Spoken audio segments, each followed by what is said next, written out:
সম্প্রতি শেষ দিনের যাবতীয় শ্যুট হয়ে গেছে রুকমা রায়ের চলতি ধারাবাহিক রূপসাগরে মনে মানুষের।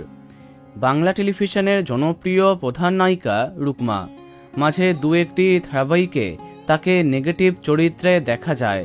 তবে তার কেরিয়ার আরম্ভ হয়েছিল কিরণমালার মতো জনপ্রিয় ধারাবাহিকের মাধ্যমে। তাই যখন রুকমার কামব্যাকের আপডেট সামনে আসে, এক্সাইটেড হয়ে যায় অনেক দর্শক। কিন্তু এবার যে আপডেটটা শোনা যাচ্ছে তাতে খুশি হবার সাথে মনটাও খারাপ হয়ে যাবে। টেলিপাড়াতে শোনা যাচ্ছে খুব শীঘ্রই নতুন আপকামিং ধারাবাহিকে নায়িকা চরিত্রে কাজ করছেন রুকমা। তবে এটা বাংলা নয়, এটা নাকি হতে যাচ্ছে হিন্দি। মানে অদ্রিজা, কুশল, ঋষি কৌশিকের মতো এবার বাংলাকে ছেড়ে মুম্বাইতে নিজের আধিপত্য গড়বেন রুকমা। আপকামিং হিন্দি সিরিয়ালে নায়িকা হিসেবে তাকে নাকি দেখা যাবে।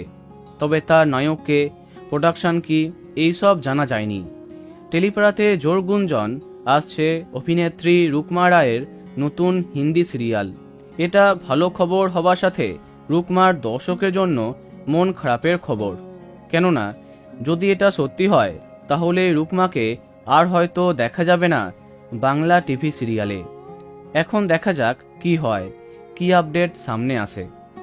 তো বন্ধুরা, এখন তোমার কি মন্তব্য কমেন্টে জানাতে পারো।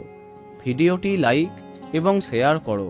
এই রকম আরও অনেক ভিডিও পেতে সাবস্ক্রাইব করো কারেন্ট পজ।